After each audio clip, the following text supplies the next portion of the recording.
নমস্কার বন্ধুরা, তুলির হেসেলে আরও একটি নতুন পর্বে সবাইকে স্বাগত। ব্রেকফাস্টে প্রতিদিন রুটি তরকারি না বানিয়ে একবার এইভাবে স্পঞ্জি ইডলি ধোকলা বানিয়ে দেখতে পারেন, দুর্দান্ত স্বাদ হয়। রেসিপিটি দেখে নেওয়া যাক আমার আজকের ভিডিওটিতে। ইডলি ধোকলা বানাবার জন্য নিচ্ছি 2 কাপ পরিমাণ বেসন।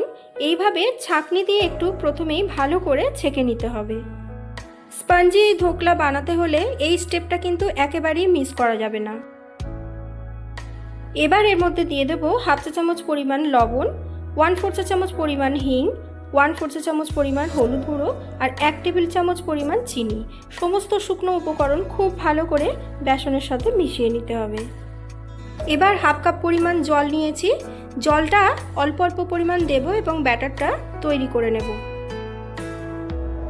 হাফ কাপ করে আমি 1.5 কাপের একটু কম পরিমাণ জল ব্যাটারের মধ্যে ব্যবহার করলাম।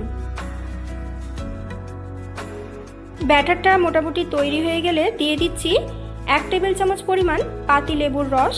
আবারও খুব ভালো করে ব্যাটারটাকে একই ডিরেকশানে বেশ কিছুক্ষণ ফেটিয়ে নিতে হবে। আমাদের ধোকলার ব্যাটারটা কিন্তু মোটামুটি রেডি হয়ে গেছে। এবার একটা ইডলি মোল্ডের মধ্যে অল্প করে রিফাইন অয়েল গ্রিস করে নেব।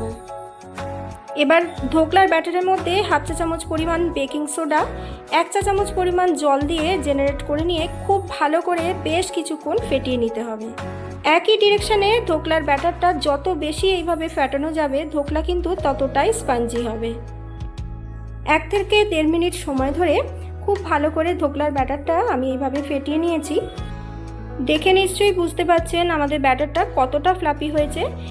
এবার ওই ব্যাটারটা অল্প পরিমাণ নিয়ে ইডলি মোল্ডের মধ্যে দিয়ে দেব। একইভাবে সমস্ত মোল্ডগুলো রেডি করে নিয়ে ইডলি স্ট্যান্ডটা এইভাবে রেডি করে নিতে হবে।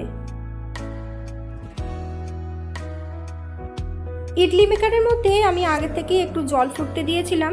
এবার ওই স্ট্যান্ডটা রেখে দিয়ে 12 থেকে 15 মিনিটের জন্য স্টিম হতে দেব। 15 মিনিট পর একটা স্টিক দিয়ে দেখে নেব। স্টিকটা যদি ক্লিয়ার থাকে তাহলে বুঝতে হবে ধোকলা আমাদের পারফেক্টলি রেডি হয়ে গেছে। ধোকলাগুলো বাইরে বের করে নিয়ে এবার 1 মিনিট একটু ঠান্ডা হতে দেব। এবার গরম কড়াইতে দিয়ে দেব 2 টেবিল চামচ পরিমাণ রিফাইন অয়েল, হাফ চা চামচ পরিমাণ দিচ্ছি কালো সর্ষে, দিচ্ছি বেশ কয়েকটা চেরা কাঁচা লঙ্কা। লঙ্কা দিয়ে খুব ভালো করে একবার তেলের মধ্যে নাড়িয়ে চাড়িয়ে নেব। এবার এর মধ্যে দিয়ে দেব 1 মুঠো ফ্রেশ কারি পাতা। 1 মিনিট এই তরকাটাকে খুব ভালো করে ভাজা ভাজা করে নেব।